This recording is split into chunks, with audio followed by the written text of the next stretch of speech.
This is it, boys. The final episode of the podcast. It's been good. Yeah. We had a good run. Mm-hmm. Yeah. Country's gonna, and possibly the world's gonna implode tomorrow. Oh man, actually, forgot about that. Yeah, I know. I know we. So, funny What? story. Ooh, I hit me. moved recently, so Yeah. it's during that time where obviously there's a deadline where you have to register to vote. Mhm. So I missed it because I was kind of moving to another state. Mm, And apparently I wasn't registered for the mail-in to Right. do mail-in in Nevada, so I just can't even vote this year. It's all right. Yep. Well, the choices weren't that great. Yeah. Exactly. Yeah, I don't know if you've heard, Marvin, but the choices are not optimal. That's right. But yeah, this might be it for us. So it's been great knowing you guys. We did a good job. We got to 700 subscribers, so that was cool. Thanks for everybody for subscribing. Yeah. Now, I know we don't really often get political on the show, and I'm not going to now, but I just want to say, like, I can't wait for this election year to be over. Yeah. Like, it's not like anything's really going to change in the next 4 to 8 years. It's probably only going to get worse, to be honest. But, like, I just hope that with, like, if certain things take place, I just hope for, like, we regain some sort of normalcy, you know? Yeah. Like, maybe we have a moment, like, at the end of Avengers Endgame with, like, Tony Stark's, like, monologue. Like, talking about getting it back after the blip and everything. So yeah, probably not going to happen because of social media, but I just feel very tired and overwhelmed by it all. Like, I don't know, it's just like all people talk about these days. Do you guys feel that way It's too, annoying. or what? It's just annoying, yeah. The fucking ads, the spamming calls and texts. Mm-hmm. People it's just sports for people, so it's so pointless and annoying. That's what it's really become. I don't know, I find it so tiring. And I don't know how to, like, remove myself from it because, like, You can't. Every election is the most important election of your life. But the next one will be the most important election of your life. Not tomorrow, because tomorrow is the most important election of your life. But after tomorrow, the next one will be the most important one. But it wasn't like this until 2016. That's the crazy part. Like, this is, like, fairly new stuff. Yeah, but no, you're right. But it hasn't been the way it is now, you know? Yeah. So, is that a fucking skull mug? Yeah, this is a Treasure Island mug. I was gonna say that looks like some shit fucking Indiana Jones would be drinking out of. Yeah, you can only get it at Treasure Island. It's still around, right? They haven't torn that one down, I'm pretty sure. Vegas, yeah, I think that one's still up. They just recently tore down something. I think it was was it the Flamingo or some shit? Yeah. Yeah. But yeah, anyhow, I don't know. I find it so hard to, like, isolate myself from, like, all the political talk. And it's not just, like, average politics. Like, I want to be aware about, like, policy and stuff like that, but, like, it's the other stuff that it's hard to ignore. All the fucking, like, just over the top, like, showmanship of it. Like Marvin said, it's like sports. It's like really like the WWE. So it's crazy. Yeah. It's getting with just how this content creation and stuff is going. It's just getting even worse where they're like, Twitch is they're on streamers and they're playing games with streamers. Oh my and they're God, on Joe Rogan and they're on Lex Friedman and all that shit. Because Lex Friedman is cool, but it's still on the cusp of, like, we're just it's just so, like, content creation. It is, but I think that's a good thing though, because I think everybody would agree. One of the common things of agreement for most people is that mainstream media is, like, over. They're bought, they're paid for by, there's 3 media companies that own every major network where you watch news. So, like, they're compromised at this point, and they have been for a very, very long time. I forget which president it was. I think it was either Reagan or Nixon, but they basically removed the law that was in the books that, like, made it so news organizations had to legally report the news. They don't have to do that. And you see, like, Fox News is one of the largest watched media outlets there is. They just got sued billions of dollars for defamation for fucking straight up lying about election fraud and all this stuff. So it's like, I think it is cool that you could watch Trump or Bernie Sanders or anybody else on, like, Joe Rogan or Lex Friedman. Think of them what you will, but it's a long form conversation where you could really listen to their points and positions instead of sound bites. You know what I'm saying? That's true. Yeah. But yeah, I don't know. I'm just kind of like tired of it all. So hopefully tomorrow comes and goes and we return to a little bit of normalcy. Yeah. Anyway. Yeah, I start to tune it out in like September, October. I'll just start tuning out politics. But it is very hard, especially with the commercials. That's the thing, though. It used to ramp up around election time. Now it's all fucking 4 years of the fucking the term. It's crazy. Yeah. The signs out here are hilarious. Like now that I moved back to the South, it's like the signs are like Trump good, Kamala bad. Like literally, there's signs like that. That's hilarious. There's a sign that's like Trump low taxes, Kamala high taxes. Like it's just very simplistic. Yeah. Yeah, it's all just very tiring and overwhelming.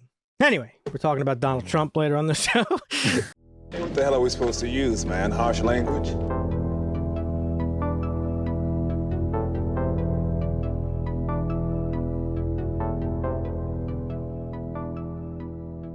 Welcome back, folks, to the Harsh Language Podcast. Before we get into everything, remember, if you're enjoying the show, please consider subscribing. If you have not done so, leave a like on the video. It helps us out a lot. And you can check out all our links over at our website, harshlanguage.tv, and find us on any of those, any of the platforms that we exist on. Right, Marvin? That's right. How's everybody's week? Oh, man. It's pretty hectic getting moved in. Yeah, it's just always doing stuff with new house. So much you've been stuff in there for over a week now. Is it haunted yet or no? Nah, I don't think it's haunted. Once you replace like a piece of like a part of the house that's like old, that's when the shit's they're gonna get mad. Those ghosts. Those ghosts, yeah. How about you, Dusty? How's your week going? You're moving too? Everybody's moving. Yep. I'm getting ready to move end of the month, I guess. So just packing up all the useless shit that never gets pulled out of the cupboards or shelves or, Right. I really appreciate that shirt you got there. Oh, yeah. It's a good one. It is a good one. I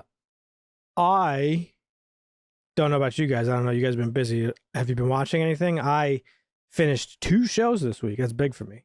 Oh, what you got? So I finally finished. What did I finish? I finished Shrinking. Oh no, I finished the first 4 episodes of Shrinking. So Shrinking. Shrinking is like the best show on TV. Basically, I just want to say. Really? Yeah, it's on par. Like, I don't know if you liked it or didn't like it or didn't watch it, but like it's on par with how good Ted Lasso was. Mm-hmm. And if you didn't like that show, honestly, you need some Jesus in your life. But I'd never watched it, so I don't have an opinion on it. Didn't you try to start it? Ted Lasso. Yeah, was it one of the ones that you tried to start but didn't finish? Maybe 5 minutes. Have you started Shrinking, Dusty? Because I know you like that show too. Yeah, I mean, I'm caught up on the 4 episodes. Yes. Yeah. Nice. Yeah, no, it's I'll rewatch season 1 with Christina because she hadn't seen it yet. So she's no, I'm not caught up because she's watching. It's a really good show. She's done with the first season. The reason I compared it to Ted Lasso because Ted Lasso came out during like COVID when like the world needed some like laughter, just like some feel good shit, and Ted Lasso was that show. But this has the same vibe to it. It's like a really sad story about a guy who he's a therapist and he basically lost his wife to a drunk driving accident, and it's him and his daughter, and he kind of like loses himself for a while in like depression and grieving and stuff, and the show's about him bouncing back and like mending some relationships, but he's also a therapist, so he has like the tools to do it for other people, but not so much for himself. But it's a very good, it's like a heartwarming show, and like the main bulk of the story for season 1 is him like one of his clients is like a veteran who just came home from Afghanistan, and he's like pretty fucked up, and he like has like really bad anger problems and stuff like that. Oh, I remember that. So I think I did watch maybe a couple episodes of Shrinking. I just, I don't know. It's like you just get into like a time loop or something, and you just forget stuff. Forget everything. It's like, oh shit, just like. No, I feel that. I don't know what that is, but ADD. Yeah, you don't get the notifications if you don't keep watching it because something's in the water. It's fucking everybody up. It's just a really good show. It's like effortlessly good is what is like the thing that I noticed about it. And it's made by Bill Lawrence. He also did Ted Lasso. Let me tell you about Bill, Marvin. This dude is a national treasure. He's made some of, I think, the best shows, some of my favorite shows at least.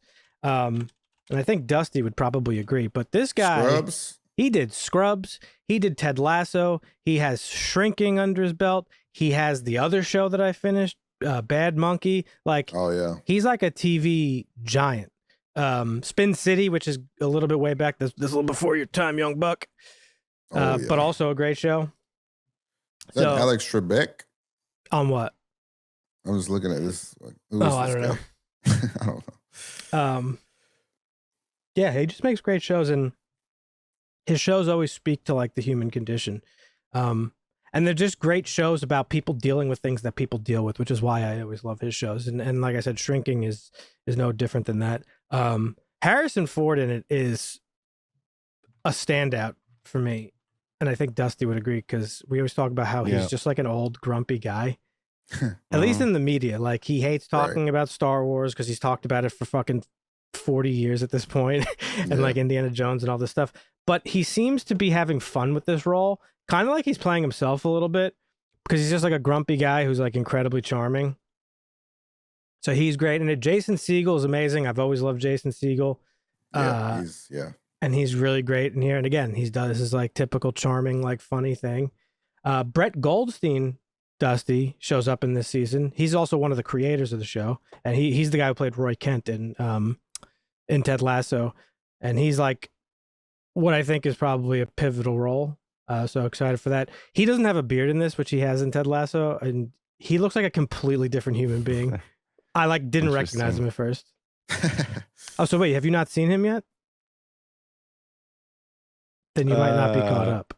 Yeah, no, that's what I was saying is I don't think I'm caught up because I'm rewatching it with Christina and she's not. I apologize. I don't think she's finished the first one. So. Well, I didn't spoil it, but he's in it. Yeah. Spoiled. Yeah. So yeah, only 4 episodes so far, but it's fantastic and I'm looking forward to it. But then I mentioned also I finished Bad Monkey. I'd started watching it when it came out and then I was like, yeah, you know what? I'm just going to let it pile up. Another show from Bill Lawrence. Also love this show. Hilarious and fantastic. This one's like Vince Vaughn's in this. He's just like never not funny, Vince Vaughn. Like, I don't know if the world will ever get over him. And you like talked about him recently, right? You mentioned like some of the stuff he said on Hot Ones, Dusty. Yeah. I mean, he's a great filmmaker, great actor. He's hilarious. Can't go wrong with his stuff. Have you watched Bad Monkey, either of you? No. Well, I was going to start it. I was going to start it after we watched that old movie, old school, yeah. And you said I shouldn't expect like normal Vince Vaughn in this, so I was like, really? I said that? Yep. Okay, so in the first episode or two, maybe that was true, but he's a little bit more reserved. He's not like he is being Vince Vaughn. I don't know why I would have said that. Like I after finishing it, like it's actually, I wrote in my notes to talk about it, like he might be overly being Vince Vaughn in this show. Like, well, he's also a detective, and it's not got this in a bad way. Noir feel to it. So it's more like he does dialoguing to you instead of just acting, you know? Yeah, well, that's a lot of what it is. It's like, he goes on those like Vince Vaughn, like, rant is the wrong word, but like those Vince Vaughn riffs, I guess, where he just like gets on a topic and just drives it. Like, I don't know how to really describe it, but you know what I'm talking about.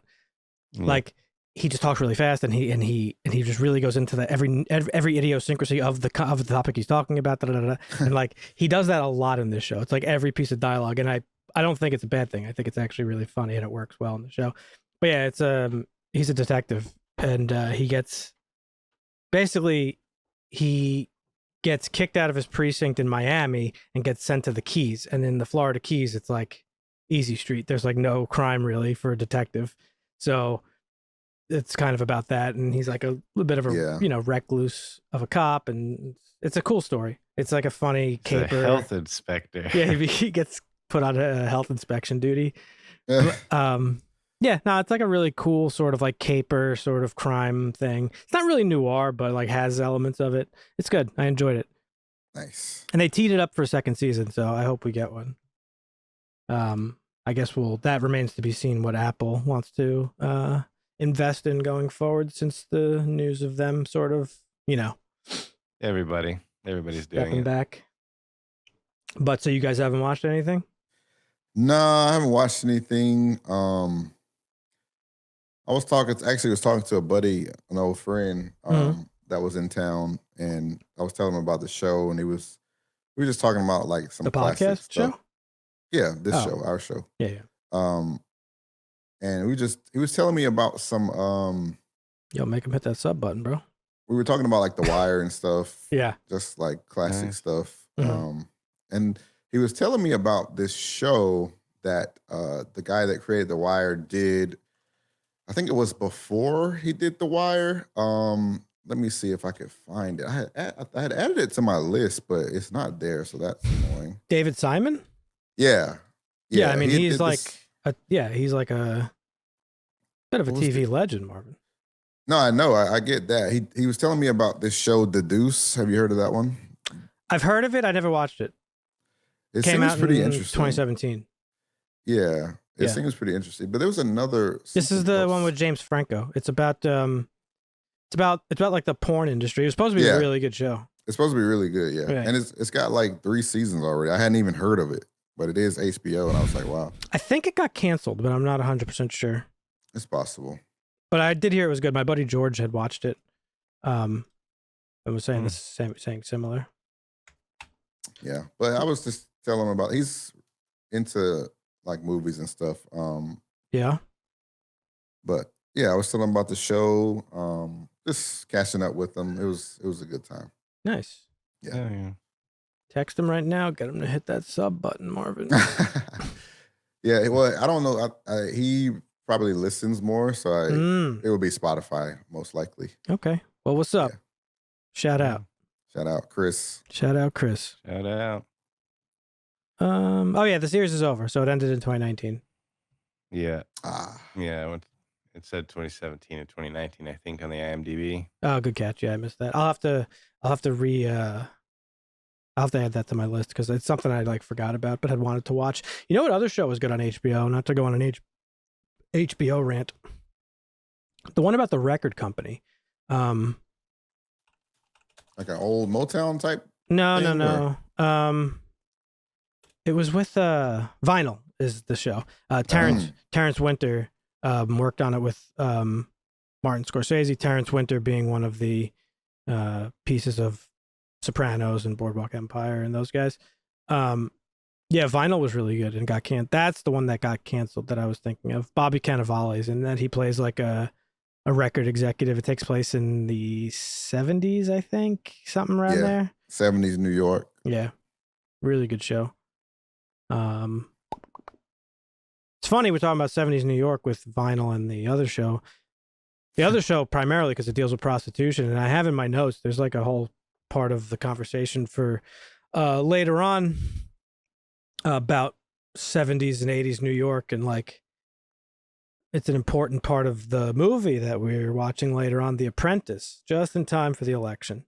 Mm-hmm. Oh, Dusty, have you caught up with Superman and Lois, or still not yet? No, I have not. I just finished Slow Horses. That's over. And let's see. I think Agatha All Along is over. That was a good season. Actually, I hope they bring it back for another one. So I haven't really started watching anything else except for Lioness. That started. So I decided to watch the first couple episodes because there was a few out already. And I haven't decided. Taylor Sheridan's actually in it. Is he? He's got a guest star in the season. So what do you guys think I should watch next from my list? Good. Fucking Mayor of Kingstown, the newest season. Oh no, I forgot about that. I think that's the one I was going to start next. Because because it's actually the one that's not in my up next list, Marvin. Because my aunt shares my Cody setup. Yeah. And so she watched it before me, but so she ran through the episode, so it's not in the list, and I keep I'm slowly starting to forget about it. Yeah. So I kind of want to bang that out and maybe like. So you share a track with her too, like your track list? I basically just gave her my whole setup. Yeah. Oh, okay. Fuck that. I had to deal with. I told you I had to delete all my track stuff because it was just all kinds of shit. Yeah. She barely knows how to use it. She just basically searches and watches something. Yeah. She doesn't. She's not going to be making her whole lists and shit like that. Like. Yeah. Well, it wasn't the list, but like the up next, like if someone watches some random thing. Well. Yeah. I gave recommendations. So I gave Nick access to Premiumize via Streamio. Nice. And does he like Streamio? I guess so. We'll talk about it. You're back on it or what? No. I will never be. But I sometimes if I want to quickly like watch something like. Oh yeah, it's good for that. I'll switch to it. Yeah. But the quality on it's been like really bad. I don't know if it's something with my browser or whatnot. It's like really blurry and the audio's like low quality. It's not good. Oh, that's weird. Yeah. But anyhow, I shared it with Nick, but I had to disconnect my track from it because like I was getting like stuff that his kids are watching, like fucking the Wiggles and wild. shit. So no, my track is my own. It's very highly curated shit. So I am caught up on Superman and Lois. Me and Ed, shout out to Ed. We've been watching it together. Shout out. Oh, nice. Great finale season so far. Really good stuff. Yeah, I don't know what I'm gonna watch next. Thought about watching Rings of Power, but I've heard just not good things about it. Did you ever watch Shogun? I did not yet. That's another one I forgot about. Fuck. Okay, well, I got so much work to do.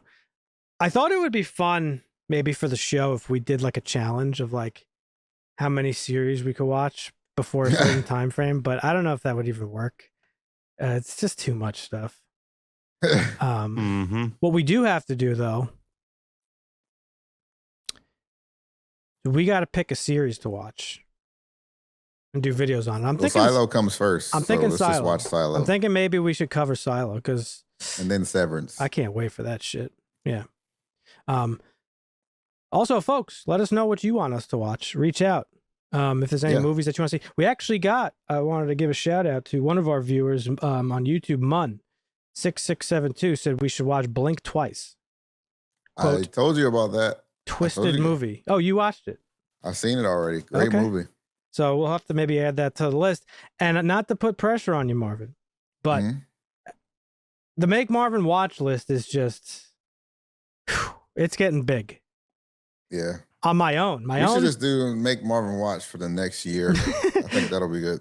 My own private list, I have 1, 2, 3, 4, 5, 6, 7 movies for like the ones that I'm going to make you watch coming up. And one of them doesn't even count for December because I like to, holiday theme it. Holiday, yep. So, fuck. We got a lot of work to do. But yeah, folks, if you have any suggestions, you could join our Discord, leave them in there. Or you could just leave a comment under one of our videos, reach out to us on Twitter, blah, blah, blah, blah, blah. X, the everything app. Dusty. Jump up like Elon, like a fucking idiot, and doing an X on the stage. Let me tell you something. That guy, it's like, I was really struggling because, so we're talking about The Apprentice later on in the show, the movie about Donald Trump, the biopic of his life, basically in the 80s. And the whole time I was watching it, like, I researched for this movie to talk about it like I was fucking writing a college essay. Like, this movie covers, like, so much shit. And I kept having to, like, ground myself to be like, we're a movie review podcast. Like, we're talking about the movie. We're talking about the movie. Bring it back to the movie. And it's hard to do with a biopic because it's like the movie's about the guy, right? But I didn't want I didn't want us to talk about him in a way of, like, I don't want people to think, because people are going to think it anyway, if that's like, oh, they're fucking biased or whatever. So biases aside, Elon Musk is one of the corniest motherfuckers alive. If it wasn't for money, like, this guy, the way he just on stage, like, he can't even, like, yell in a cool way. Have you seen clips of him at Trump's rallies? I can't watch him. He's like, yeah, like it's crazy white guy shit. Like, it's fucking bizarre. This guy. It's weird, bro. And now, like, I don't know if you're always like that, or if like once you reach like a certain point of money, that like your brain just like starts to melt and you lose like human qualities. But like, he's just like you're always like that. Like he has no personality, no charisma whatsoever. It's crazy. Yeah. Which adds to, and like no rich person does. Like all these billionaires have like no charisma. They're so weird. What's his name from Facebook is like basically a fucking android. Yeah, it's different. Like when you Zuckerberg, Bezos. Yeah. God. Yeah. Which lends more credibility to the rumors that Trump is not as rich as he says he is, because he actually has fucking charisma. Fucking Zuckerberg is before Congress sitting there like this, like, yeah, fucking turning, like full body turning to like address speakers. It's like, what the fuck are you doing, bro? God almighty. Anyway. Oh, so what do you got for us this week, Dusty? Dusty was a newsman in a former life. He did video game journalism. Now he muckrakes for the Harsh Language Podcast. What do you got for us this week, Dusty? Yeah, we got a little bit of news. Yeah, we've talked about it a little bit before, but big budget movies. Yeah, you could make a good movie without a big budget. You sure can. Apparently, Red One's $200 million budget was a little bit too big for Red One's riches. Red One, yeah. Red Notice? That's the Red One. I haven't even heard. Dwayne Johnson, Chris Evans, J.K. Simmons Santa movie. I knew this was gonna be ass. Lucy Liu, Nick Kroll, star-studded cast. I didn't probably even know where this all was the a money thing. went, because of all the big names in this, where the money went. Sure. This is Chris Evans with black hair. That's not right. It's projected to have about a $36 million opening, so well like short of its budget. But so this movie is a failure, is what you're saying? It looks like it's going to be, yes. Huh. Let it cook. Well, but you never know. I mean, it could make its money back on the international market. It could hit $200 million. But it could maybe make some. Well, it's going to be well out of the box office by Christmas, probably, right? Yeah, and there'll be bigger, better movies. So Christmas action movie, Giant Polar Bear. I don't know what that's all about. Why release this mid-November? Thanksgiving. What the fuck is happening? Yeah, I don't know. You think you'd want to put it out on Thanksgiving, so you'll at least get like a lot of people going to see it, even if it sucks. But if you release it before Thanksgiving, it sucks. Nobody's gonna go watch it.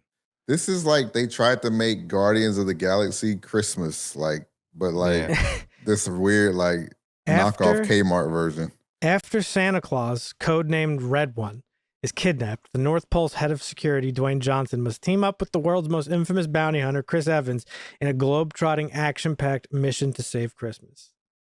It's just Guardians. That's wild. Has no rating yet, so I don't know. When does it come out? Oh, it comes out November 15th. Okay. Yeah. Interesting. But yeah, projected $36 million opening, which isn't great. What was the budget on it? Oh, $200 million. Oh yeah, $200 million. Fuck. Yeah. Okay. And speaking of big name casts, this is from IMDb. Barry Levinson's mystery thriller Assassination has a pretty big cast. Al Pacino was already announced, but he's going to be joined by Jessica Chastain, Brendan Fraser, and Bryan Cranston. Fraser, by the way. Sorry, it's not Fraser. Come on, Dusty. Get with it. Brendan Fraser. It's Fraser. And Bryan Cranston. This is a JFK assassination movie. Jessica Chastain, I think, is going to be playing the Dorothy Kilgallen, however you pronounce it. Basically, one of the first conspiracy theorists. She was a big proponent that Harvey didn't act alone. He wasn't the solo shooter. So yeah, that's what this assassination movie is going to be about. So that one looks kind of interesting. Yeah, she's good. She's great. Oh, I love her. Yeah, she was in Interstellar. Yeah, Bryan Cranston. Yeah, she's a great actor. Maybe we make Marvin watch Oliver Stone's JFK. That's a great movie. That is a great movie. Back and to the Oliver left. Stone's the man. Yeah, well, it's one of the movies that kind of put him on the map as like a left-wing like nut job, the way people see him. Yeah. Yeah, you try to go after truth in this place. People don't like that. Yeah, that could be cool. We haven't had like a modern, I feel like, JFK movie. The only thing that really did it was the Stephen King adaptation, 11. What was it? 11. What the fuck show was that, Dusty? It was on Hulu. 11/23/66 or something like that. Oh yeah, that's right. Yeah, 11/22/63. Yes. It was a good show. It's based on a Stephen King short story, I think, or book. I can't remember, but James Franco's in it. Yeah, short story, I believe. It's basically it's a Stephen King twist on the Kennedy assassination is what it is. Yeah. It's about a guy who goes back in time to try to like stop it. Really good show, by the way. Yeah, there's not a whole lot on that. No, I mean, for obvious reasons. Like, it's not like, I don't know. I mean, I guess. Then they've recently said, to get back into political, I think Trump was asked about it, and he said the reason that the information hasn't been released is because there's still people alive who'd be implicated. Yeah, probably. Oh, shit. I mean, yeah. So, we'll see. I don't know. That'll probably never come to light, but whatever. Right. I was going to say, the best way I think you could do a biopic, it was hard to do a biopic on it because there's no like solid evidence about what happened. There's pretty solid evidence. It just hasn't been released yet. Sure. But I'm saying to make a film about it, the purpose of a biopic is to sort of educate, but in an entertaining way about a thing. I feel like you would have to do a biopic about like sort of his life and rise to political prominence leading up to his assassination rather than making it about the assassination. But I don't know. We'll see how this goes. Probably be good. I love Jessica Chastain. She's a great actor. She's great. Yeah. What else you got for us, Dusty? What else are you working with? Well, this came from Forbes. Bruce Campbell has revealed some more details about the Evil Dead animated series. Unfortunately, this is not a sequel to the show. He says it doesn't really have anything to do with any of that world, talking about Ash versus the Evil Dead series. Yeah. It will be a different scenario that's not necessarily directly connected. But yeah, he also previously mentioned that he would happily do Ash voice work in perpetuity, basically. He's like, my body isn't there anymore, but my voice, it's always going to be there. So I'll do it for as long as I can. Yeah, it's a shame. I wish that show could have gone on for like fucking 100 seasons. It's so good. That show was so good. It was great. Like, it was so good. There's just so much good about that show. It's just like, man, it sucks that I know they're probably trying. It's like, how are they gonna continue the franchise like without Ash? But like, you just can't. It's like one of the few things I think that like you can't. It's like you couldn't do a Beverly Hills Cop without Axel Foley. You can't do Evil Dead without Ash. You just can't.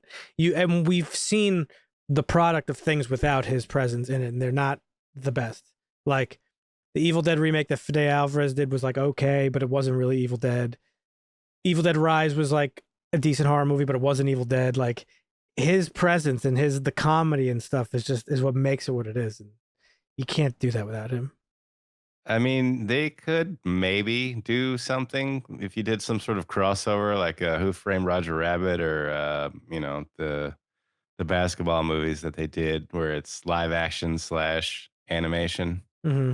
Yeah, maybe you could do something like that. Where Ash is an animated character, kind of like a more of a funny horror, like Army of Darkness, where he's Ash as a cartoon character. Yeah, in the movie.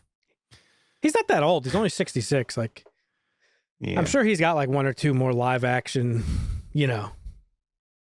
games in him. But yeah, I don't know. I think he's done with Ash live action. But who knows if the paycheck's big enough? You never know. Maybe.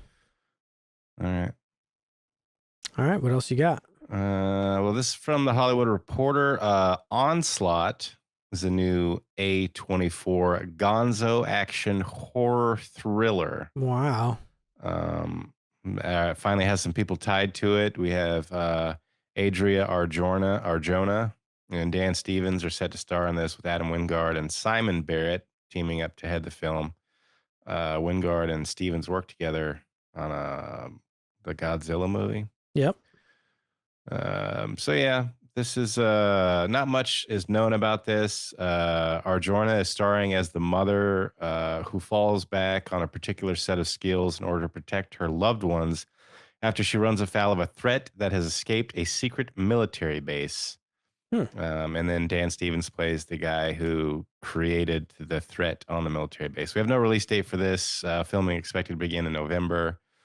But yeah, it's a new A24 action thriller that might be pretty good. I mean, Adam Wingard has done some pretty good movies. Like the one, I think the movie you were referencing with Dan Stevens was The Guest. Which is a really good movie. Like one that's like kind of pretty low key. I feel like not a lot of people talk about it, but is good. And then also Adam Wingard has done like the VHS movies. I think those are the ones that like bumped him up into sort of prominence, at least within the horror genre. But yeah, he did do Godzilla vs. Kong, which I do not give a fuck about. But yeah, generally a decent filmmaker. Yeah. So yeah, I mean A24, they put out bangers. So they sure do. I don't remember the last A24 movie that I didn't like, except for I guess Beau Was Afraid, but I haven't really watched it, so I couldn't tell you. We talked about it, but I never watched it. You guys never watched the Jack Ryan show on Amazon, did you? No, but honestly, I probably should because I know it's good. Matter of fact, here's a harsh language first, folks. I'm going to add it to my list right now. Yeah. There you go. Jack Ryan. This one, right? The one with John Krasinski? Yeah. I've heard it was good. Yeah. I've mentioned that, like, I don't know. I kind of, like, lost interest in shows and movies like that. But, I don't know. I've heard good things about this show, so. It's a great cast. It's a throwback. Harrison Ford did a great job. In several movies. The role it's gone to one of the Baldwins and really? Yeah. That I didn't know. Yeah. And then who else did it? Chris Pine did it in a movie, I believe. So yeah, Jack Ryan role's been around for a while, but John Krasinski is returning once again to the role of Jack Ryan. He did the 4 seasons for the Amazon show.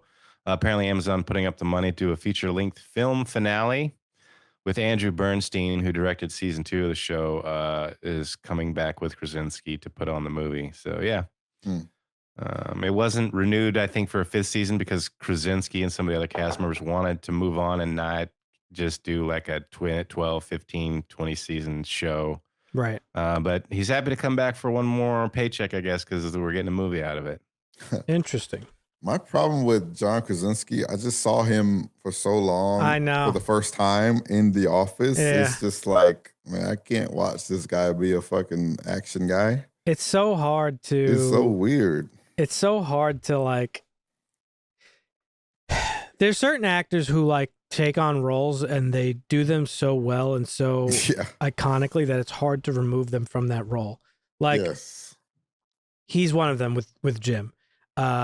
We talked about Vince Vaughn earlier. For the longest time, I hated Vince Vaughn because the first role that I saw him in was the Psycho remake. And I was like, this guy fucking sucks as an actor. I fucking hate him. Fuck him. I didn't like him for the longest time. That stuff is like, it sounds foolish, but it's hard to like remove your brain from certain things like that. Like, I think one of the... I feel like Christian Bale kind of has that thing going for him now. It's like hard to not picture him as Batman, despite him being in so many great movies. I think one of the only people that has like really successfully removed themselves from like their huge roles because they have so many is Keanu Reeves. Like Harrison Ford. I was gonna say Leo. Han Solo and Indiana Jones. Are you kidding? No, yeah, I agree. I don't know which of those two is probably more popular.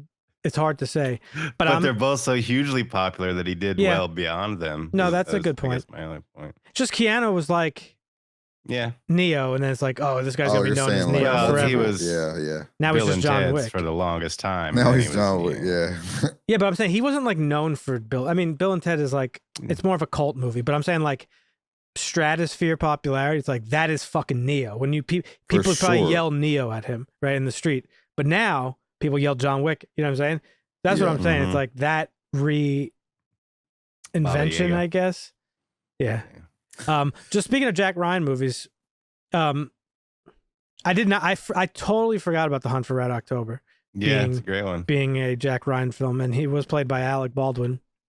Patriot Games, which that was Harrison Ford. Yeah. Yeah, and Wendell Pierce in the show, in the new show Krasinski. Wendell Pierce is a great actor. He did a good job as James Greer. He had to take over the role from basically James Earl Jones, who did it in the Harrison Ford movies, who's also an iconic actor. But yeah. Jack Ryan is basically like the American James Bond, Marvin. If you were aware. Oh, okay. Yeah. And the movies are like pretty cool. They're based off Tom of Clancy, right? Yeah. Tom Clancy. Tom Clancy, yeah. But yeah, sorry, Owen, if you're listening, but he's probably the reason why I didn't watch the Jack Ryan show, because he told me it was good, and he has very low standards when it comes to television. So I think I probably ignored it because of him for the longest time. But maybe it's on the list now, so that's what it is. What else are we working with? All right. Let's see what else we got here. This is one that's been making its way around. A Game of Thrones movie in early development at Warner Brothers. Not much information here. WB has been quietly working on bringing the franchise to cinema.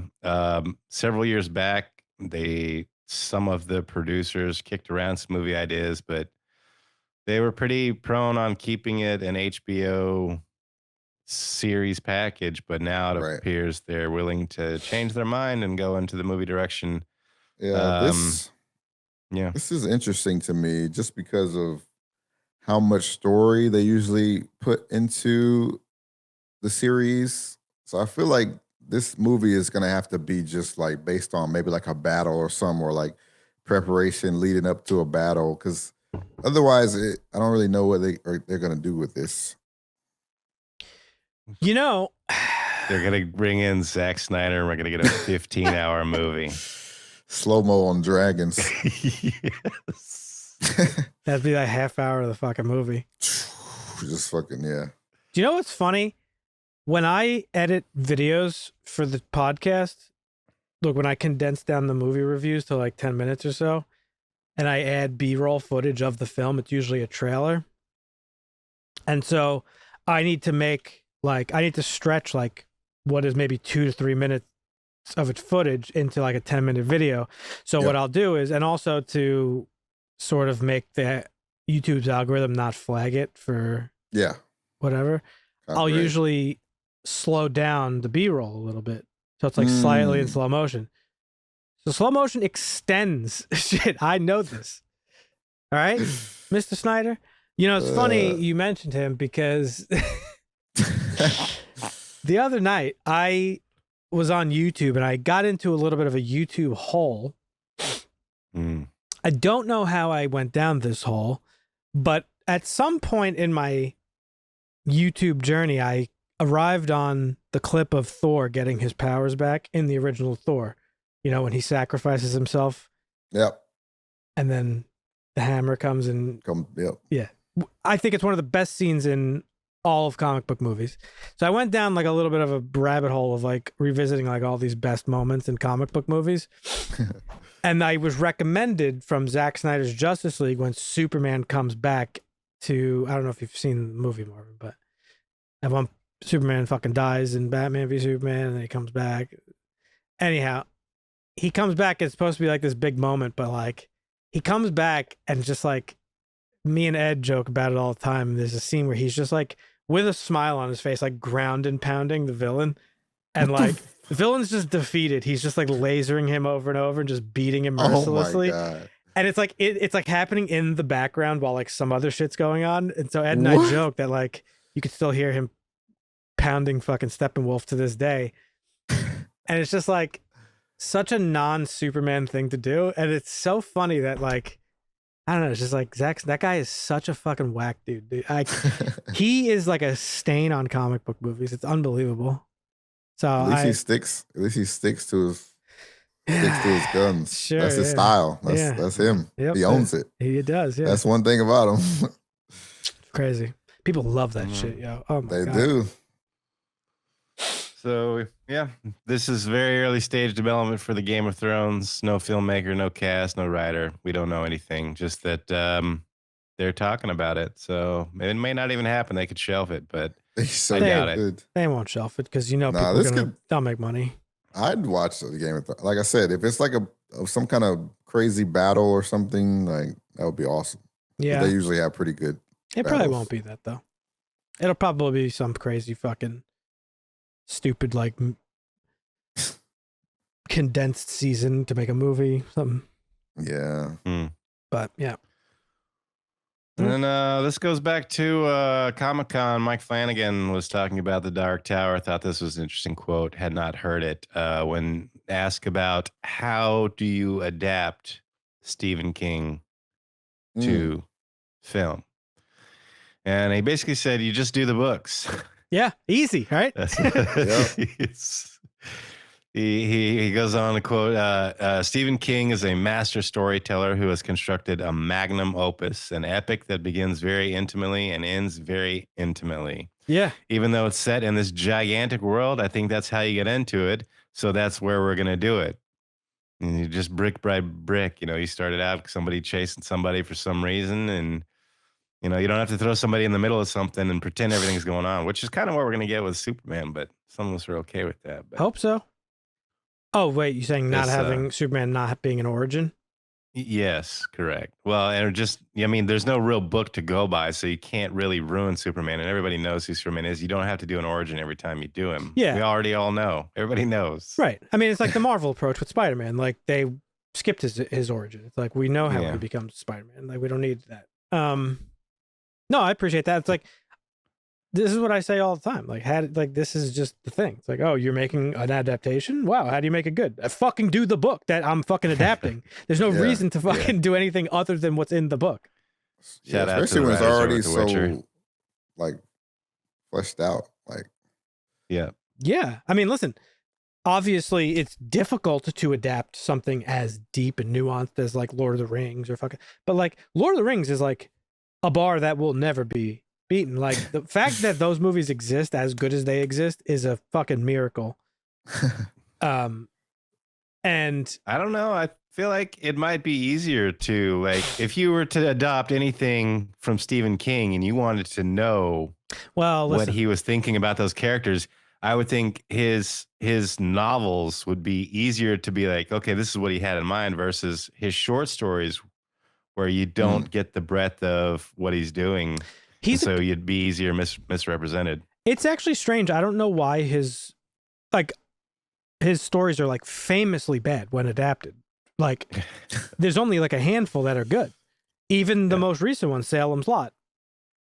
I just edited the video for that, and Marvin and I's conversation is fresh in our head. Like we were both like, yeah, no, it's like a decent, cool, maybe like vampire movie. It's nothing great, but it's like a terrible adaptation of the book. So it makes me want to read the book. The book is incredible, Marvin. You should read it. Yeah. And it's like 700 pages, easy read. That is easy. I got my Kindle right here, actually. Something like The Dark Tower is maybe a little bit more understandable. It's a very nuanced story. It connects. Look at that cute little thing. It connects all his fucking stories together. There's references to all his characters.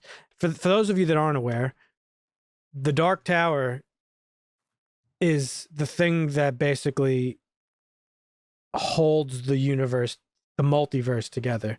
And so in The Dark Tower, it's about this guy, Roland, the gunslinger, and his band of buddies trying to stop it from being destroyed to save reality as we know it. But in the books, there are references and interconnected. All Stephen King stories are interconnected. It's like the Stephen King verse. He's like the one who created that shit. So it's like, I understand it's a little bit more difficult to make that. Another good example is the It, right? The 90s TV series did a really good job of adapting it. Right. It great. And Fire, it's iconic, right? Mm-hmm. Then these movies came out and they're like, okay, well, this iconic thing exists. So let's just change it up a little bit with the movies. And these two movies were pretty good, I thought.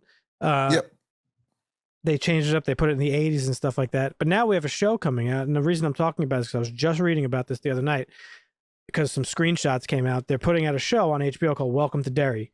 Andy Muschietti's still doing really? it. Yeah. Oh. And it takes place back in the 50s. And it explores... So in it, there's a lot of cutaways, sort of like Family Guy cutaways, you know, when they like make a joke and then they cut to something to give it a context. Yep. Are you vaping? Yes. Hit that shit. Oh. So Stephen King, the book is told a lot like that. One of the more famous cutaways is to a place called the Black Spot, which was an all-black club, basically, in Derry that got burnt down. Oh, shit. With people inside because of like racism. Right. And it's one of like the town's very many of events that happened that's like bunch of people died. And the whole idea is that like in the background of all these events, like a clown was seen and stuff. Like it's like it's the Pennywise, it's power over the town that causes these things to happen. Anyhow, the show, from the description that I read, is going to cover all of these little points in history, like the Black Spot and some others. That's kind of fire. Yeah. So, but it's like we saw the movies that deal with the kids and the Losers Club, and now we're seeing like the actual historic stuff that they couldn't add in the movies because it's a fucking movie and it's too long. Too much, yeah. And so that's like a cool way to do it. Like to make adaptations is easy, bro. It's like it's free. Like especially comic books. The imagery is on the fucking page. You have it storyboarded for you already. So I don't know. The fact that like I think it's unacceptable. People want to take it and make it their own instead of just it's art. It is unacceptable to make a bad adaptation. The Witcher, Dusty made the joke and we kind of just glanced over, but The Witcher is one of the most egregious character assassinations I've ever seen, especially in season 2. Ed freaks out about this too. Yennefer said fuck like 65 times in every episode. Fucking this, fuck. It's like, whatever. I don't even want to talk about that show. Fuck that show. There's no reason to make a bad adaptation. Everybody should be more like Mike Flanagan. Like, he's making a thing because he loves the thing, so he wants to do it justice. Shouldn't be making adaptations unless you have that mentality. Yep. I have spoken. So, what else you got for us, Dusty? Well, we got some Spider-Man 4 rumors. Sure do. This is coming from MovieWeb, who's reporting that Production Weekly revealed the name of the film might be Spider-Man Brand New Day. I saw that. So, yeah. What's next? Spider-Man Whole New World. A new fantastic point of view. Well, they're saying it could be based on Spider-Man Brand New Day, which was a series that came out around the Civil War time, 08 Civil War. Hey, I'm just saying, I'd let him fucking web sling me around. That's all I'm saying. I actually don't know if I have any of those. I'm gonna have to go look and see. There's reread that stuff.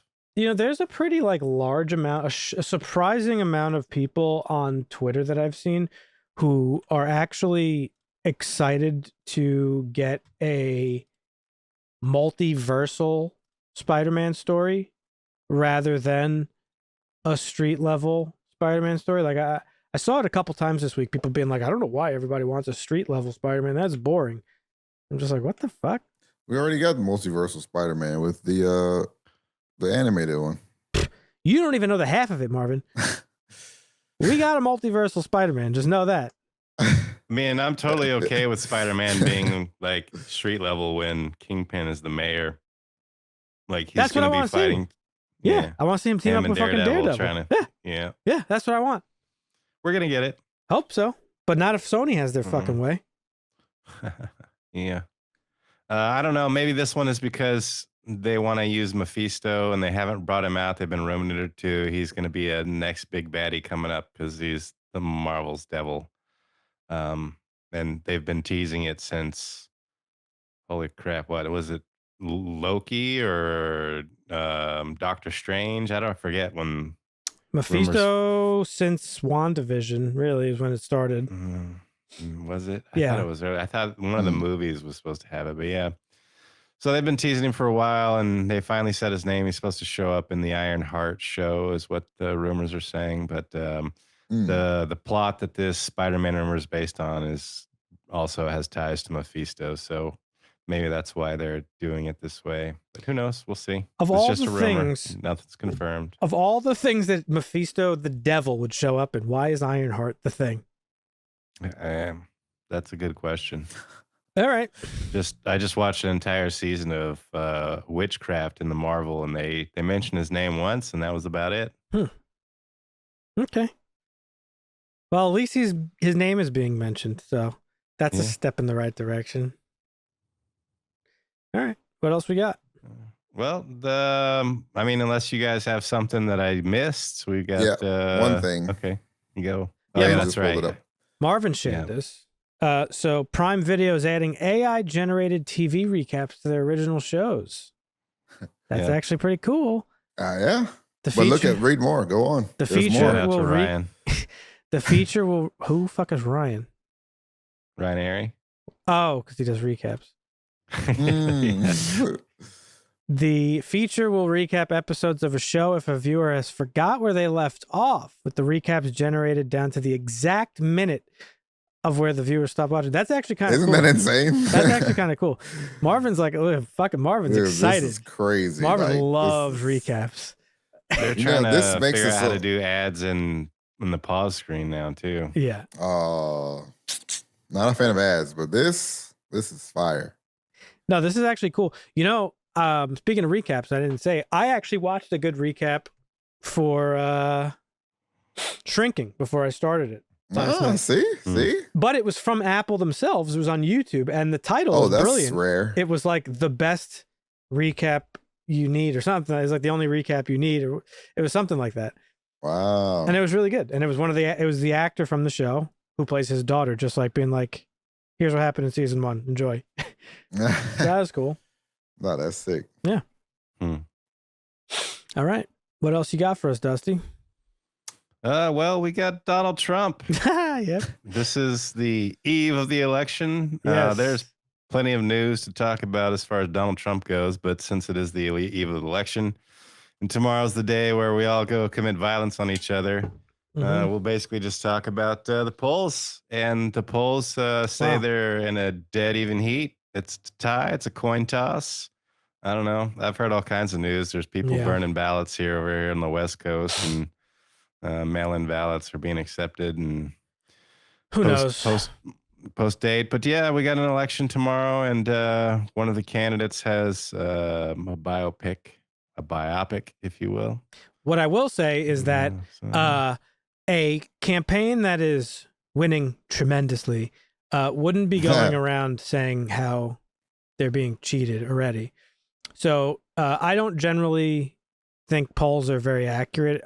Especially today, it's impossible how many people answer their phone for polls. Right. So I don't think polls are very accurate. There are some that are like more highly regarded than others.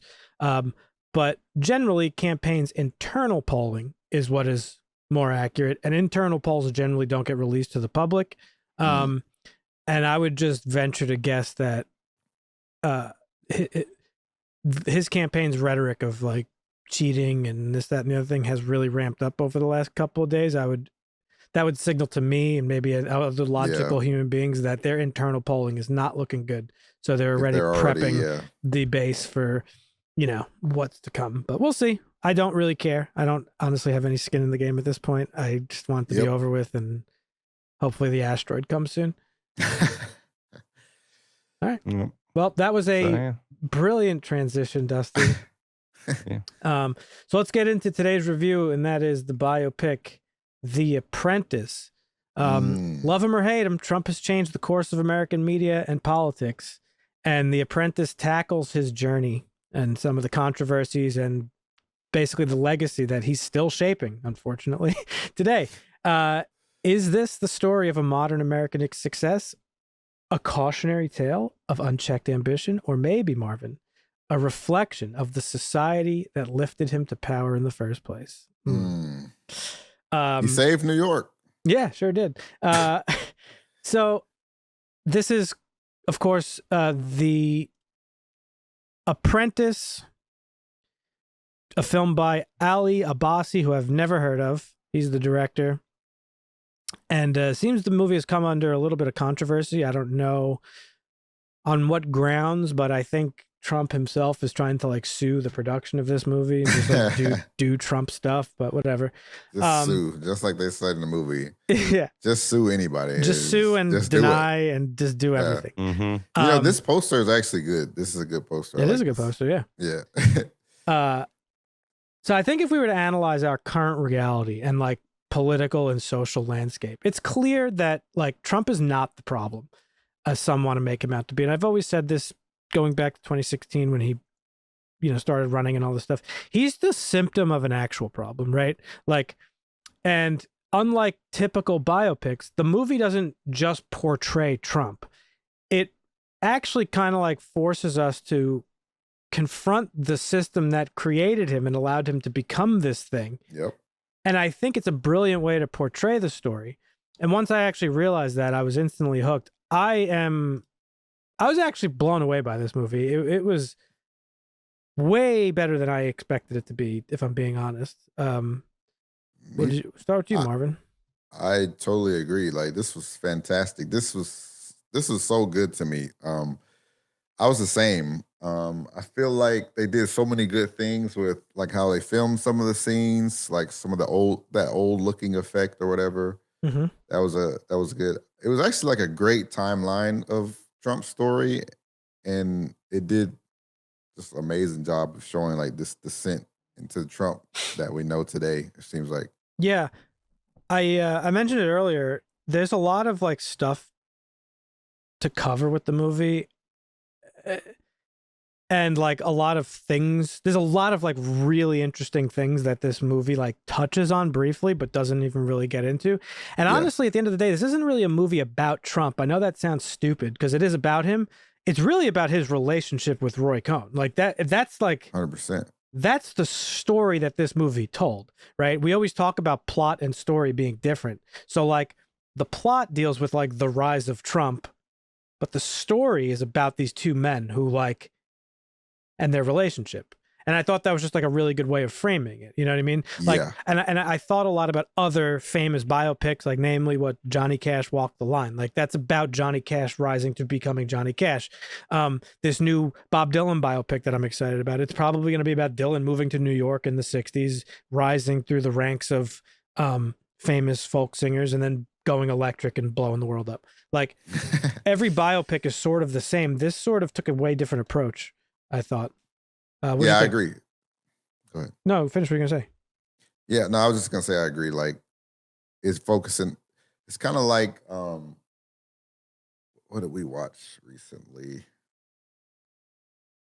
I just really like how they made it more about their relationship more so than his story. Like, because we kind of already, a lot of people already kind of know his story. So it was a good twist to keep you like involved and like, you know, focus. And in doing so, in telling a compelling story about these two guys, like it is showing his life and like the things that it wanted to show. What did you think, Dusty?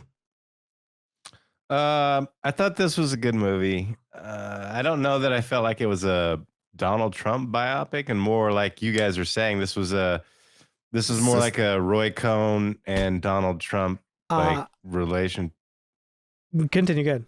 Relationship thing, and it was more.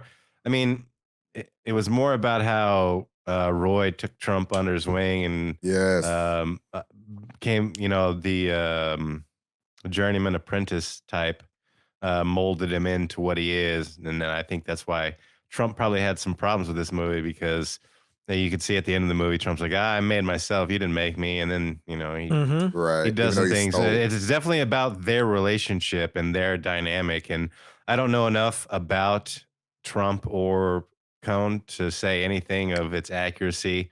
Very dramatized, I would imagine, but a very fascinating story nonetheless. Well acted. The mannerisms he nailed with Trump as a young Trump even were just it was great. Well, we'll get to that in a second. Okay. Yeah, for Roy to be so like monotone, he had so much emotion. It was the craziest thing. So I actually have in my notes, I thought you were gonna bring this up. It is largely about them too, but so I thought that this could have easily been a movie about Roy Cohn, more so than Donald Trump. And to be honest, it kind of was. It felt like it was sometimes. Yeah, and to be honest, his story is way more interesting. So I said earlier that I did like a lot of research to try to like get some of the background info on some of the things that this movie touches on, and I've mostly arrived at like Roy and his past. It's crazy. So through Roy, the connections that Trump has, like even now, are fucking crazy. Right. And so, again, I wanted to make this more about the movie, but it's interesting, so I wanted to talk about it. I mean, this would be like if they made another one about Trump and it took place, 10, 20 years after, and it's basically more about Rudy Giuliani than Trump. Well, just because he's the crazy lawyer in the background doing weird shit. So this guy, Roy Cohn, he first rose to prominence in a legal case that he led against Julius and Ethel Rosenberg. And they were under investigation for being spies for the Russians during the height of the Red Scare and all this stuff. They were talked about this a little bit in the movie. Yeah. So they were subsequently convicted and executed, for espionage and all this stuff. And they were actually one of the first, they're like the first example of Americans at peacetime, like being executed and found guilty under suspicion of spying and all this stuff. So Roy Cohn led that effort. Then later on in his life, he worked with fucking Joseph McCarthy, whom is probably one of the biggest, if not the biggest, like human pieces of shit ever to exist in this country. Marvin, you might recognize the name because we heard a lot about him during the Oliver Stone documentary, Untold History of the United States. He was like the main guy who like spearheaded the Red Scare in the 50s. They called it McCarthyism, where everybody was a communist. Everybody was this. Right, yeah. So Roy Cohn worked with him. This was all before he became a lawyer, like a simple lawyer. Then he went on to work for like fucking Reagan's campaign and like all this crazy stuff. Through Reagan's campaign, Roy Cohn became introduced to Roger Stone, and Roger Stone was just recently part of Trump's campaign. He was part of the whole Mueller investigation and all that stuff about like Russian collusion for fucking misinformation and all this stuff. So like the people, like the ties that Trump has today now actively in his inner circle and campaign and stuff go way back to these people who are not the best people in the world. So like, basically Roy, this guy is the architect. Like everything starts and ends with Roy Cohn in Donald Trump's life and the power that he had over these politicians and officials, the friendships with corrupt scumbags.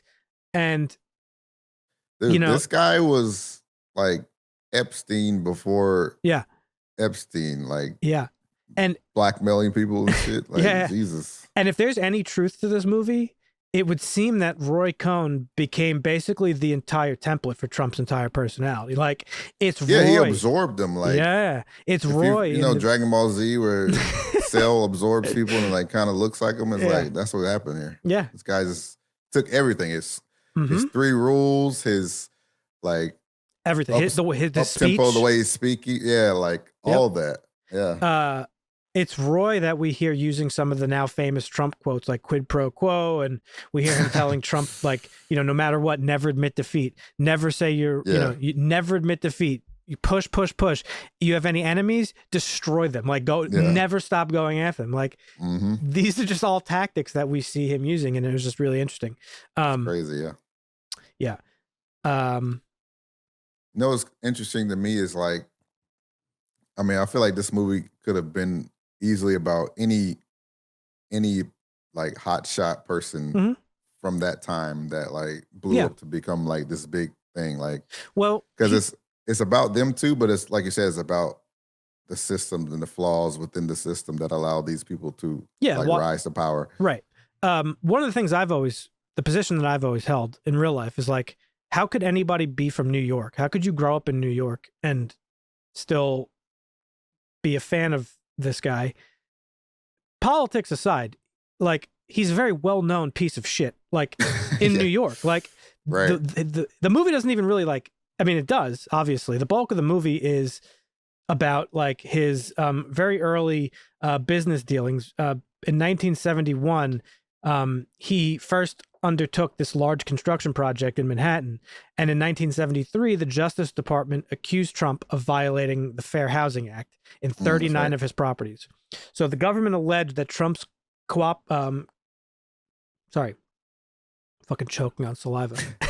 The government alleged that Trump's corporation quoted different rental terms and conditions that made false no vacancy statements to African Americans for apartments it managed in Brooklyn, Queens, and Staten Island. So all over the boroughs. That's when he first met Roy Cohn and hired him as his legal counsel. And then Roy Cohn takes him under his wing and like gives him his entire personality and all this stuff. So Cohn actually filed a countersuit against the government for $100 million, asserting that the charges were, quote, irresponsible and baseless, and the countersuit was unsuccessful. Trump settled the charges out of court in 1975, saying he was satisfied that the agreement did not, quote, compel the Trump organization to accept persons on welfare as tenants unless as qualified as any other tenant. So the corporation was required, Trump's corporation, to send a bi-weekly list of vacancies to the New York Urban League, a civil rights group, and give the league priority for certain locations. In 1978, Trump's organization was again in court for violating terms and yada, yada, yada, yada, yada. So you see how this all goes on. So Cohn, obviously also represented like mobsters like fucking Carmine Galante and Anthony Salerno and Paul Castiglione and all these people. These are all people that at the time like literally controlled Manhattan. And they were prominent in like construction and cement businesses. And one of the things that I wanted to touch on with the movie is the point in time that this movie takes place in is very important in New York history, because at the time they mentioned it. He's building his first building on 42nd Street in Times Square, which was a fucking cesspool back then. It was prostitution and crime, and there was sex shops everywhere. It was all run by the mob. It was a very bad area, very seedy area. Right. And so Trump is trying to develop this. So you made the joke, like he saved New York. Like in a way, like his buildings, like he's like a huge pusher of like gentrification almost in the city. So, at that point in time, the crime rates were so high and there was a financial crisis. There was blackouts going on in the city. A lot of people thought like New York was in decline. And by the end of the 70s, almost 1 million people had left the city. And it would take another 20 years to recoup that population loss. So his building project here wasn't just like some fucking average everyday thing. It was like a really big deal. And the reason I wanted to bring that up is because, like, again, Dusty said, things are dramatized. It's a biopic. It's a movie. It's meant to be entertaining. It's for sure. But a lot of this stuff is like just factual public record of his business dealings and like the people he ran with and all this stuff. And it's like tax abatements. Yeah. Like he's a known crook. Like he is a crooked real estate guy. Like, and so being from New York, it's like such a different perspective. Dusty's a little bit older than me and also from another place in the country. Like, I don't know. Did Trump reach other parts of the country? I don't think so. I don't think like outside of New York, he was really that well known until he became like the rich millionaire mogul fucking guy in Vegas and fucking Atlantic City and all this stuff. Yeah, no, he was really, I mean, he's always been a pop culture kind of guy, you know, showing up in The Simpsons and everywhere else. He's got his Miss America stuff, but that was like, later. I don't think it wasn't until, but yeah, The Apprentice, I would imagine that he became more well known. Like, Yeah. And you could actually probably ask most people on the street, you know, name a president, you know, could you name a book that Obama wrote or a book that Bush wrote? Like, could you name a book that Trump wrote? Everybody kind of knows The Art of the Deal. Like, that's a, yeah. So The Art of the Deal and The Apprentice are really where he got more, I think, big as far as a celebrity goes. It was like 90s, early 2000s when the celebrity part of him hit with The Apprentice. He was on WWE and like all doing all this crazy shit. And it's like, again, all these dealings and stuff, I think were pretty like localized to like New York media back in the 70s and 80s. So it's bewildering to me how people from New York who grew up here are just like, yeah, no, he's a fucking dope guy. Like everybody's known for years that he's like a crook. But like, again, I don't want to like really focus on that because, but that's like the central part of the movie. That's the bulk of the movie. It takes place in this very like specific time period. And it like ends, you don't see him become like the media personality. You see the evolution and the traits that got him to where we know him now. Yes. Right. Yep. And how he evolves to that. And it was just a very interesting way to do it because basically we're watching a shark grow up. He's a little bitty baby shark. Yeah. And a shark pool, and he grows up and becomes one of the bigger sharks to survive it. And do you know what it reminded me of a lot? It reminded me of Breaking Bad and how Walter White is portrayed throughout that series, where he's first like this meek pretty much little puppy, like nervous, and slowly but surely he starts to like get a little bit more confident, a little bit more fucking crazy, and ultimately becomes like fucking a massive like narcissist. And that's what you see here. I would have liked to see some more. I don't know. There was some family stuff, namely with his brother, that I kind of wanted to see a little bit more of. Those are dynamics that I think would be interesting to explore, and I don't know that we know those dynamics really. Yeah. But again, I don't think that's the movie they were trying to tell. I had read this article that was saying like they wanted to make like a punk rock biopic, which is like, the way I took it was like, not like, it's not a super strict biopic where it's not like, I don't think it lied. I don't think it told any non-truths. I just think they were really like, hey, let's tell the story of these two guys. Yeah. And like how one of them sort of begins to like outgrow the other, I guess is, and like the background elements are the things that like are like Trump stuff. Like, oh, he became addicted to fucking pills and amphetamines, and then he fucking got that was so funny. Hair plugs. These diet pills. Yeah. The movie was everything. I don't funny. sleep. I don't eat. I don't sleep. Anything. I don't eat. You never got sleep. He's talking to the doctor. He's like, doctor, listen, you know, he's like, your body's a battery. And the doctor's like, that's not true. And it's like, it was such a very smartly written movie, I thought. The dialogue was fucking hilarious. Sebastian Stan, let's talk about the acting. Sebastian Stan fucking this is an Oscar performance. If he doesn't win an Oscar for this role, that's crazy. Oh man, it was so good. Just the progression from, like you said, from being somewhat normal, like he's not really even really close to the Trump that we know, and then you just see it little by little, just little things. But here's the thing. Ramps up. If you just watch this movie without the makeup and the hair and the thing, you wouldn't know that it's Trump. Because the performance was so nuanced, I thought, and so specific that like he could be anybody. Yes. This movie could have been the character could have been somebody else. Could have been anybody. And the only reason that we know it's Trump is because we know Trump from pop culture now. Right. And from the beginning, the way he's doing these like little idiosyncrasies, the first thing I noticed when he talks with the lips, he was doing that from like the second the movie opened. And it was like very small. And then it's like slowly but surely, like you said, throughout the movie, like he begins to develop like all the Trump things. And like, oh man, he fucking just knocked it out of the park. It might have been one of the best acting performances I think I've ever seen. And it's not because he's like acting like Trump, because he's not acting like Trump. It's so hard to describe. It's like he made his own character out of it, but did Trump idiosyncrasies that you know of and are easily identifiable. It was so brilliant. And what's his name?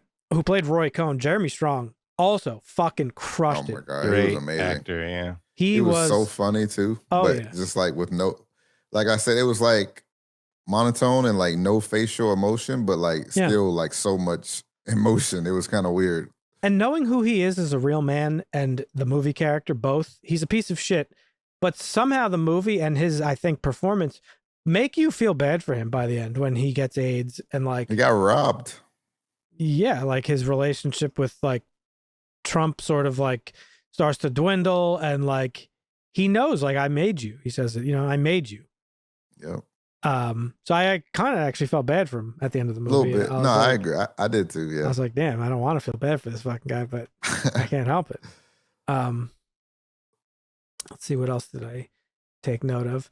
You mentioned, Marvin, the cinematography. Yeah, throughout the course of the movie, it like slowly, gradually becomes like this camcorder quality. Yeah. As his persona rose and he became more of a media personality. So I thought that was actually a really cool, like, visual cue to see like the progression of his like him go become this like media personality, because let's face it, that's what he is. He's not a politician, he's not a fucking businessman, he's a fucking media personality. He's good at branding, he's good. Joe Rogan said he's like got good comedic timing. He does. He's a good entertainer, and he still is to this day, and that's why he's developed this cult of personality around him. It's not because he wants to fucking ban migrants and all this bullshit. Like people who say that's why they like him, they're fucking lying to themselves. Like, it's because of his personality they like him, because he's willing to say and do whatever he wants, and people like that. That's it. Then it's not, you know, that's it. Yep. Let's see what else.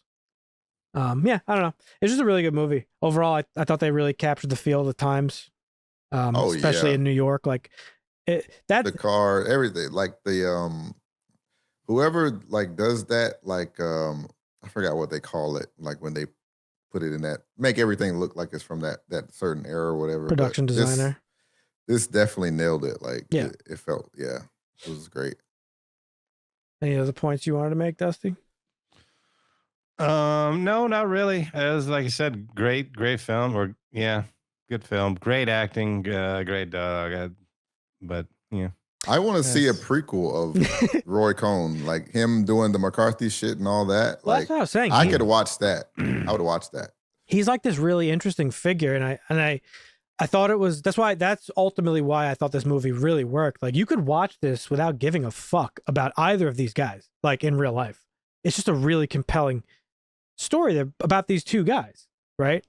And you know, the nuance between him and Cohn, like as Trump gets more powerful and Cohn gets sicker, like the roles shift.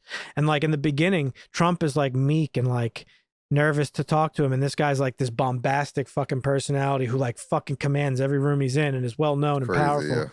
And then at the end, it's like the roles are shifted. He's the meek one, and he's like, hey, you think you could do me a favor and put up so-and-so in your hotel and blah, blah, blah. And like, I don't know, I thought that the way they did that was pretty brilliant. I had a feeling like it was a power shift, but it was also him getting so sick. Like he couldn't really be himself and like command the way he was before. It's just like, and that played into like his downfall too, because it's just time waits. And then the rumors, like his lover or partner or whatever, gets AIDS, and everyone knows about it, and now he's sick, and it's like it's just too much. Like but yeah. So I mentioned, you know, Trump. You got to see Mar-a-Lago. That was cool. Yeah, you get to see Mar-a-Lago. The introduction. You get to see how he stole his now famous slogan, "Make America Great Again," from Ronald Reagan, which we all knew. That was very interesting. Yeah. Well, that's actually a real thing. I know, we knew, but it's cool. So the movie does like touch, like it does a really good job of like existing in these two worlds of where it's like not really about Trump, but also is. You know what I mean? Not just the Make America Great Again, but like the like fake obsession that came from Roy Cohn that was like actually probably believed he was doing all these things patriotism to save America, and then Trump just adopted it because that was one of his strong personality traits. So Yeah, it makes you wonder, like, but you know, and the other thing the movie really, like, ultimately it really signals and really does a great job of like exposing kind of who he is in an unbiased way. Well, we'll talk about that in a second. Is that like, this is a movie about a man obsessed with power, like that, and not power to rule, personal gain power, like me, wants the fame, wants the, like, and you see that throughout his whole life, or throughout these times where he's just like, with Ivana, he gets sick of her. He's like, I'm not attracted to you anymore. But it's because he outgrew her. Like, yeah. Do you know what I mean? Yeah. In his mind. So I just thought that was like really, that was showcased like brilliantly. Even his own like father, like he outgrows, and like his dad was like this powerful figure at one point, and then he becomes. It's just, he's just a man. Like, you know, I've always said, and he just ditches him once. Yeah, once he can't gain anything from him, he has no interest. Right.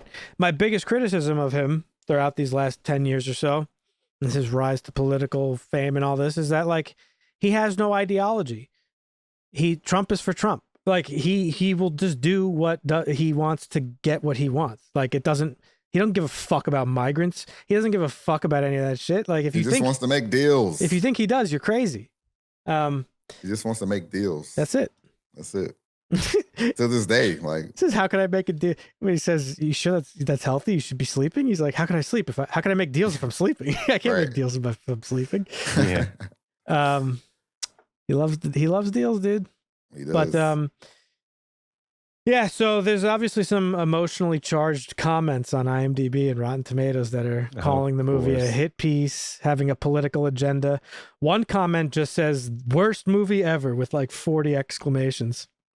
Dusty, I'm gonna ask you first, because if anybody would be honest about it, it would be you. Do you think this movie has a political agenda? Did you feel that it had any biases against Trump or anything like that? I didn't, personally. I don't know. You could argue that maybe they focused too much on the negative stuff, but it all took place around the same time. So maybe he's just a negative fucking guy. Right. Yeah. I think the main point of issue for a lot of people, including Trump himself, and I think the reason why he's suing them, is the scene where he allegedly R-words Ivana. Yeah. Oh, yeah, that was... Yeah. Now that's from her own testimony. Yeah. Mm. So that's why I say was alleged. During the divorce, or something else. So I think that's I saw one comment that was like, the movie was good up until towards the end, and like I'm almost positive that's what they were talking about. And somebody was like, oh, the movie was like clearly had an agenda, I mean, I didn't come across as this movie like painting a target on Trump's back, like, oh, look how such a bad person he is, because this movie objectively painted everybody in a bad light. Like Trump, like I said, this was like him being a baby shark to a full-grown shark. Like he learned, like, this is how the system works. These greedy motherfuckers will do anything, and they do anything. And if you can get something on them, you can bribe them or fucking blackmail them. Well, fuck them, because that's how the system works. Like, it exposed everybody in the political system for how fucking bad and dirty it is. And yeah, Trump's a piece of shit for fucking working through that system in the way he has, but he's only working with it like what did he say? So they tell you, is he the problem? All your professors are going to tell you to do this thing, but play the person, not the ball, or whatever. That was the lesson. Yeah. So, yeah, I don't know. I mean, you say painting in a bad light. Like, I don't know if it, like, painting to me sounds like they like forced a narrative in a certain way, which I don't really see it that way. I think if you were just like looking, I didn't either. That's what I'm saying. Yeah, if you were like, you can't really argue that they did. No, if you look at like footage from this time period of these guys and like interviews with him and newspaper, like this is all just stuff plucked out of history that we know like took place and happened. Like Roy Cohn specifically, like we know that he worked for these like mobsters and things. We know the lengths that he went to like blackmail people and bribe people. I think one of the only things that's like not super known, I mean it's known, but it's like alleged because it was never proved, but apparently he had dirt on what's his name, the FBI guy, Hoover. So like I don't know. I just don't think, I didn't feel that there was anything in the movie that I was like, well, that definitely didn't happen. You know what I mean? with the one exception of the one thing. Like, that's her testimony, but like, we've heard and seen some of the way this guy behaves. Like, is it that outlandish? I don't think so. It's not. Yeah. So, yeah, I don't know. I didn't think it was a like a hit piece or anything like that, but it seems to have mostly positive. The truth hurts. The truth's the truth, right? I mean, yeah, the truth does hurt, and the truth shall also set you free. Some say, Marvin. That's true. But yeah, I mean, it seems to mostly have positive reviews. Critics like it. Most well-balanced audiences seem to like it. Regardless of its contents, regardless of Trump and what you think about him and his politics and all this stuff, I think the movie was fantastic. Like I said, I think it definitely blew me away. Both of these actors, everybody in the movie, but namely the two leads, Jeremy Strong and Sebastian Stan, fucking absolutely killed it. Like, if they don't win Best Actor and Best Supporting Actor, I'm gonna freak out. I was gonna say something more controversial, but I won't. Yeah, they Oscar movie for sure. Like this, you gonna write a manifesto, Dan? No. This should be one of those movies that like cleans up at the Oscars, in my personal opinion. It might not because of like the politically charged like nature of it. Given you can't give the election a Trump and movie stuff. an award in an election year. Yeah, so I don't know, but it definitely deserves it in my opinion. Maria Bakalova is really good too. She played Ivana, his first wife. Mm-hmm. She was great. Yeah. Yeah. Any final thoughts from you guys, or that's it? That's about it. I saw a pretty funny comment that said the ending with the surgery was like the birth of Darth Vader. They did it was kind of like that. I did like that like villain-esque final scene where he's just like staring at the fucking. It's crazy. The scalp reduction is crazy. Like, what does that even mean? What is the scalp reduction? He literally had his bald spot cut out and they closed it so that stable it back together. Yeah, so the hair would cover it. Basically, so the bald spot is gone essentially. That's crazy. So he basically removed the part of his scalp that didn't grow hair. Yes. That's crazy. I thought he just got like fucking like a transplant or something. Anyhow, great movie. It's got a 7.2 on IMDb. I'm gonna give it the bump. This is getting an 8 for me. Yeah, this movie, the acting. Actually, fuck that. I'm giving it a 9. This movie's a 10 for me. Woo. Okay. I mean, 10s back to back, whatever, but I didn't have any issues with this movie. It was, no, I can't the say I did acting either. was crazy. It's just really good, honestly. Yeah. No, I don't think it gets a bump. I'm just gonna give it a 7. Really? I didn't need 2 hours of it. It was great, but I didn't need 2 hours of it. I did think it was a little bit long. Yeah, it was a little. It was a little on the long side for me, but nothing like. But like I said, the acting was great. The story was interesting. So yeah, I don't have any real complaints except the length. Okay, well, there you have it, folks. There's our thoughts on The Apprentice, the day before the election of our lifetime. Mm-hmm. Leave a comment down below. Let us know what you thought of The Apprentice if you've watched it. If you have not done so, check it out. It was a good movie. Really good movie. Even if you don't give a fuck about Trump or politics or anything. Like, I saw some people from Europe in IMDb comments being like, hey, I'm from England. And I think your politics are fucking stupid. This movie was great. So, yeah, you have to like look at it from the lens of a film. You know what I mean? Yeah. Which is what I tried to do. It's hard to not go into the things when the subjects covered are about those things. But yeah. But like it doesn't. It's not even like covering the current timeline. It's covering stuff from like the 80s. So it's like exactly. So it's like you should be able to separate that and 100%. Yeah, absolutely. But yeah, folks, that's gonna do it for us this week. We do this once a week. In fact, we have a schedule posted over on our Discord. You can find the link down below or on our website, harshlanguage.tv. Join the Discord. You could leave recommendations, chat about your favorite movies and TV shows and stuff like that. It's fun. Consider subscribing if you have not done so already. Helps us out. Leave a like on the video. You know the routine. That's right. We would really let us know what you guys think about this. Yeah, leave a comment. We love comments. Yeah. Next week, what are we watching next week, boys? Do we remember? currently don't remember. But is it the Make Marvin watch? I need to decide. No, Caddo Lake. Look at my list. Oh yeah, next week is Caddo Lake. That's right. Caddo Lake. Oh, that's right. Tune in for that over the other one. Yeah, I made the executive decision. Did you pick what we're making Marvin watch this month? No, not yet, but I will have it by the time we watch Caddo, or we redo Caddo Lake, and we can announce it then, I guess. Or you know what I'm excited for? At the end of the month, we're talking about Smile 2. I've heard really good things about it, to be honest, and I wasn't really a fan of the first one. Did you see that thing? I don't know if it was legit or not, but there's apparently a teaser out. It's like 7 minute, the first 7 minutes, but you have to be smiling the entire time to see it. Have you heard about that? No, I didn't. We'll have to talk I don't know if about that's legit, but no, I didn't see that. That's funny. You got to turn your camera on with some facial recognition software installed. Yeah. There is this is legit. Yeah, Variety has an article on it. Deadline. Oh wow. First Viral 7 marketing. minutes. Viral marketing, baby. There is a game out where it's a horror game, and you have to have your mic connected and like queued up, and if you like whimper or scream or make any like noises, it starts over. Like you lose or whatever. It's kind of cool, interesting concept. Yeah, that's probably gets annoying when you like cough or sneeze or some shit, and then it like detects it as failure. Right. But yeah, that's going to do it for us, folks. Tune in next week where we talk about Caddo Lake. Check out our website, harshlanguage.tv, for all of our links. Leave a like on the video. Consider subscribing, and we will catch you next time. Thanks for hanging out with us, folks. See ya. Asta.